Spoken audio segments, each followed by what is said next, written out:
Bismillah, alhamdulillah, wassalatu wassalamu ala rasulillah. Mehримдүү Зат Аллах Таалага мактоолор, пайгамбарыбыз Мухаммад саллаллаху алейхи ва салламга салам салаваттарды айтып кетебиз эң оболу. Күнүбүздө жашоодон чарчаган, өзүнүн башына бар же жок кайгыны дагы үйүп алган, керек болсо бир гана жолу берилген өмүрдөн тажап жүргөн инсандарды учуратуу өн эмес болуп калды. Аты, заты белгисиз болгон стресс, депрессия, суицид деген оорулар чыгып, жаш эле кыз жигиттер мен стресс болдум, менин нервим чарчады деп жүргөнү адатка айланган бир коомдо жашап жатабыз. Ал эмес өзүн мусулманмын деп эсептеп жүргөндөр дагы бул катарга кошулуп алгандыгын тана албайбыз албетте.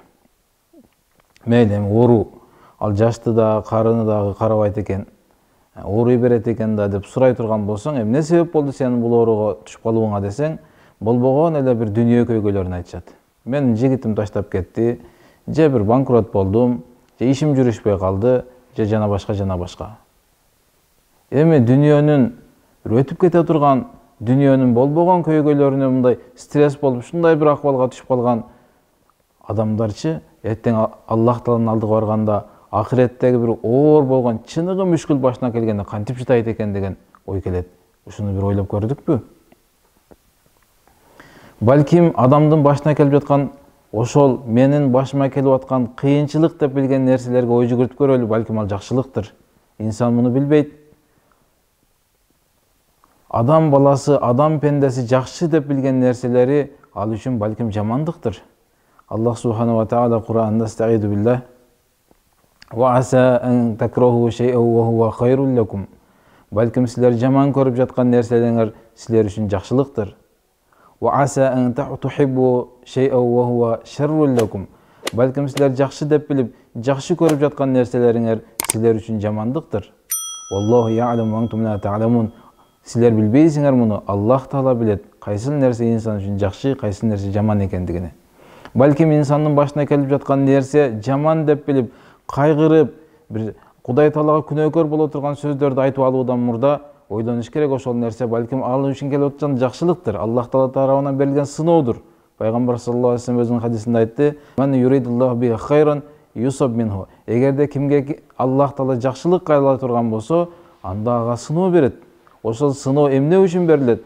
Ошол сыноо Аллах Таала өзүнүн алдына ошол пендесинин таза болуп келүү үчүн ошол сыноолор аркылуу. Же болбосо Аллах Тааланын алдында ошол пенденин даражасы көтөрүлүү үчүн берилген сыноо болуп жаткандыр. Биз билбейбиз. Чыныгы мына эң дүйнөнүн бир оор кайгысы деп эсептелген, менин баламдан айрылып калдым, жакшы көргөн, али эрежеге жете элек балам кетип калды деп бир өмүрүнүн акырына чейин өзүн түйшүккө салып кыйналып жүргөн энелерди да көрөбүз да. Мындай көйгөйлөрдүн эң оору бактылуулуктун чыныгы үлгүсүн көрсөтүп берип кеткен пайгамбар саллаллаху алейхи ва салламдын башына келген кайгы мүшкүл бирибиздин дагы башына түшкөн жок. Ал ошончо бир кыйынчылык, сыноолордун ичинде жүрсө дагы пайгамбар саллаллаху алейхи ва саллям эч бир мен стресске түшүп калдым же башка деп отурбастан үммөткө жол көрсөтүп, өзүнүн жашоосу менен чыныгы бактылуу, бул дүйнөдөгү бактылуу, акыреттик бактылуу жашоодун үлгүсүн көрсөтүп кетти. Пайгамбар саллаллаху алейхи ва саллям өзүнүн перзенттеринин бир Фатименебизден башкасынын бардыгын өз колу менен көмдү. Өзү узатты. Али дүйнөгө келе элек кезинде атасынан айрылган эле. Эми эс тартып, эне ким экенин сезип калган учурда энесинен айрылган эле. Чоң атасынын колунда калып, эми чоң атасына бир жөлөк таяр болор алдында чоң атасынан айрылды. Мына ушундай бир күндөрдү көрүп өткөн пайгамбар саллаллаху алейхи ва саллям. Эми адамдын башына келген нерселер, биз жаман деп билген нерселер балким жакшылык экендигини Аллах субхана ва таала Кур'анда Муса алейхиссалам менен Хыдыр алейхиссаламдын ортосундагы болгон окуяда ибрат үчүн кенен баяндайт. Муса алейхиссалам илим алуу үчүн Хыдыр алейхиссаламга барган кезде, ошондо Хыдыр алейхиссаламдан сураганда, мен сенден илим үйрөнөйүн дегенде, ал сени үйрөнө албайсың деп, жок мен үйрөнөм, сабырлуу болом дегенде Хыдыр алейхиссалам айткан, андай болсо менден эч нерсе сурабагын, жөн гана ээрчип жүргүн дейт.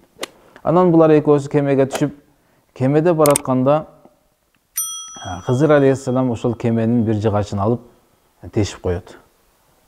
Ошондо Муса алейхиссалам чыдабай кетип, эй, булар бизден акы албастан, бизди жеткирип коюу үчүн бизди ушул кемесине түшүрсө, анан сен булардын кемесин тешип койгонуң кандай? Дегенде Хызыр алейхиссалам айтат, мен сага эмне дедим эле? Кечирип койгун. Мен шартты буздум. Сенден үзүр сурайм деди Муса алейхиссалам.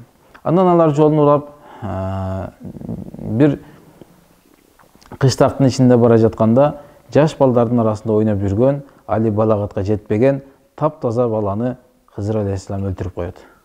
Ошондо, сен бул али балагатка жетпеген, али эч бир күнөө жасай элек бир баланы өлтүрүп койбодуңбу?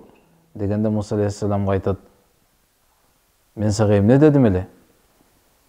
Муса алейхиссалам айтты, эми сенден эч нерсе сурабайм. Дагы бир жолу сурай турган болсом, анда мен сени ээрчибейм, экөөбүз эки башка жолго түшөбүз дейт. Кийин үчүнчү жолу булар бир кыштакка барып, алар бизге тамак бергиле, коноктогула дегенде, ал кыштактын ээлери баш тартып койгондон кийин булар ошол жердеги бир жыгылайын деп калган дуал, үйдүн дуалын кайрадан оңдоп башынан жаңылап койгондо Муса алейхиссалам айтты, ушунун ордуна бирөөдүн дуалын жасап бергенибизде бизге бир тамак аш берет эле, акыбызды берет эле дегенде ошол жерден ажырайт дагы. Ошондо Хызыр алейхиссалам айтат, мен сага эми бул нерсени түшүндүрүп коюп коеюн. Бул нерсени мен өзүм өз каалоом менен жасаган жокмун. Мунун бардыгын Аллах Тааланын буйругу менен жасадым мен. Биринчи кеме, ал мен айып жеткирип койгон, тешип койгон кеме, бул бир бечара мискиндердин кемеси эле. Булар ошол деңизде ошол кеме аркылуу нан таап жеп тиричилик кылат эле. Бирок булардын алдынан азыр бир падыша чыгат дагы, бардык кемелерди тартып алат. Аллах Таала буйурду, мен булардын кемесин тешип коюмду, ошол тартып алуучулар келип караган кезде бул кеме айыптуу болот дагы, алар муну албай таштап кетип, булардын пайдасына калат деди. Ал эми жаш бала болсо, ал баланын ата-энеси Аллах Таалага жакын салих пенделерден. Бирок бул жаш бала чоңойгондо ал туура эмес жолго түшүп, Кудай Тааланын жолуна каршы чыгып, ата-энесин дагы ошол жерге жетелеп кетип, же ата-энесине каршы чыгып, ушундай бир мүшкүл жаратат экендигинен Аллах Таала коркту дагы. Эми буларга мага буйурду, ошол баланы алып туруп, ордуна жакшыраагын берүүнү Роббибиз каалады дейт. Демек, бир нерсени алып жаткан болсо Аллах Таала, демек, ордуна андан дагы жакшыраагын кээде берүүнү каалаган болушу мүмкүн. Ошон үчүн кайсыл бир башына келген нерселерден эң биринчи эле түйшүккө түшүп калбастан ошол нерсени ойлонуу керек. Ал балким биз үчүн жакшылыктыр. Аллах субханаху ва таала бардыгыбызды мына ушундай бир дүйнө сыноолорунан өзү ыраазы боло турган деңгээлде өтүүбүзгө тавфик берген болсун. Ассаламу алейкум ва рахматуллахи ва баракатух.